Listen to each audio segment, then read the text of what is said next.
한국형 초음속 전투기 KF-21의 공동개발국인 인도네시아가 기술 이전에 대한 분담금을 덜 내겠다는 입장을 우리 정부에 제안한 것으로 알려졌습니다.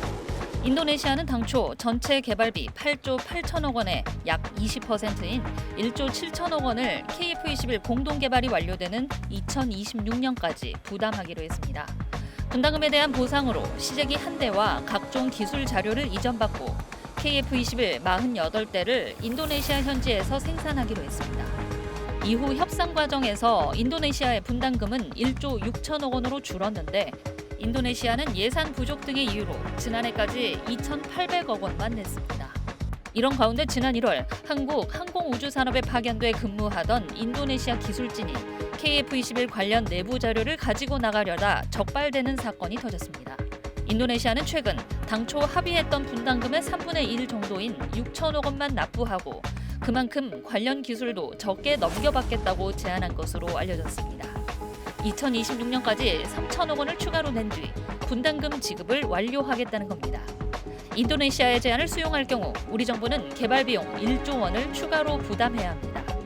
정부 관계자는 인도네시아 측과 최종 협의 중이라면서 수용 여부에 대해선 명확한 입장을 밝히지 않았습니다. SBS 정경희입니다. 한국형 초음속 전투기 KF-21 공동 개발 분담금에 대해 인도네시아가 내놓은 최종안은 분담금 1조 6천억 원 가운데 6천억 원만 내겠다는 겁니다. 당초 인도네시아는 전체 개발비의 20%인 1조 6천억 원을 개발이 끝나는 2026년 6월까지 내기로 했는데 지난달까지 4천억 원만 납부한 상태입니다. 정부는 삭감 제안을 수용하되 그만큼 기술 이전 등을 대폭 축소하는 쪽으로 가닥을 잡았습니다. 인도네시아로의 가치 이전은 확보된 분담금 규모 내에서 조정할 예정입니다.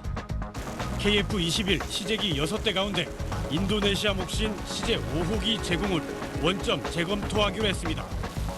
정부 고위 소식통은 SBS에 개발의 모든 것이 녹아있는 시제기 한 대는 양산 전투기 한 대 가치보다 큰 만큼 내주기가 쉽지 않다고 말했습니다. 시제 5호기를 우리 공군에 전력화시키거나 국제 에어쇼 마케팅용으로 활용할 수 있다고 설명했습니다. 인도네시아로 이전될 KF-21 기술 자료도 약식으로 주는 방안이 유력합니다.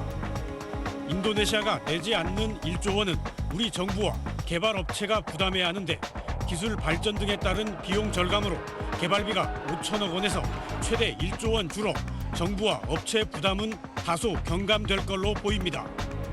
정부가 이런 부담을 감수하며 계약을 유지하는 건 인도네시아가 그만큼 중요한 방산 파트너라는 뜻인데 기술 탈취 사건에 이어 분담금 납부를 수차례 미뤄오다 축소 제안까지 한 인도네시아를 바라보는 시선은 곱지 않습니다. SBS 김태훈입니다. 지난달 17일 한 남성이 경남 사천의 한국항공우주산업 카이 보안 검색대를 통과하는 순간 경고음이 울렸습니다. 카이에서 근무하던 인도네시아 파견 연구원 A씨가 반출이 금지된 USB를 가지고 나가려다 덜미가 잡힌 겁니다. 카이는 즉각 방사청과 방첩사, 국정원에 이런 사실을 신고했고 수사당국이 USB를 열어보니 한국형 초음속 전투기 KF-21 기밀 자료 49건이 쏟아져 나왔습니다. 카이 관계자는 일반 자료가 다수인 것으로 안다며 군사 기밀은 발견하지 못했다고 설명했습니다. 하지만 SBS 취재 결과 USB에는 시험 비행 결과와 항공전자 기술 자료 등 KF-21 개발의 핵심 내용과 외국 원천 기술 관련 내용도 있던 걸로 파악됐습니다. 자료 상당수는 인도네시아 연구원이 접근할 수 없는 기밀 자료여서 수사당국은 A씨를 출국 금지시키고 카이 내부자의 공모 가능성에 대해서도 조사하고 있습니다. 특히 미국과 유럽이 외부 유출을 통제하는 고급 기술이 들어있다면 외교 문제도 제기될 수 있습니다. 미국과 유럽의 기술은 우리만 사용하도록 허용되는데 이것이 유출되었다면 KF-21의 후속 개발과 양산에 부정적 영향을 줄 수 있습니다. 인도네시아는 KF-21 개발비의 20%인 1조 7천억 원을 부담하는 조건으로 시제기 한 대와 기술 자료를 이전받고 전투기 48대를 인도네시아에서 생산하기로 했습니다. 그러나 예산 부족 등을 이유로 분담금을 납부하지 않아 약 1조 원이 연체 중입니다. SBS 최재영입니다. 인도네시아 연구원 A씨는 한국형 초음속 전투기 KF-21의 기밀 자료를 여러 개 USB에 담아 반출하려 한 것으로 파악됐습니다.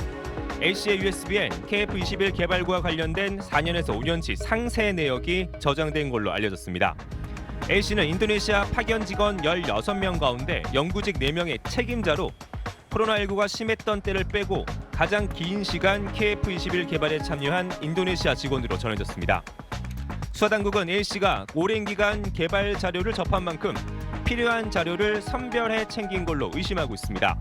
하지만 한국항공우주산업 카이에서는 USB 사용이 원천 금지돼 있어 자료를 어떻게 USB에 담아 반출했는지는 여전히 의문입니다. 카이 핵심 관계자는 카이의 컴퓨터는 USB를 인식할 수도 없을 뿐더러 꽂을 수도 없다고 SBS 취재진에게 말했습니다. 또 카이의 규정과 보안 시스템상 개인 노트북을 건물 안으로 갖고 들어갈 수도 없습니다.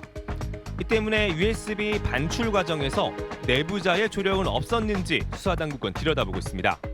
수사당국 관계자는 언제, 어디서, 어떤 방법으로 USB에 해당 자료가 담겼는지를 파악해야 사건 내막을 밝힐 수 있을 것이라고 말했습니다. A씨가 이미 관련 자료를 외부로 빼돌렸을 가능성도 있다고 보고 수사당국은 A씨의 출입국 기록 등도 조사 중인 걸로 전해졌습니다. SBS 최재영입니다.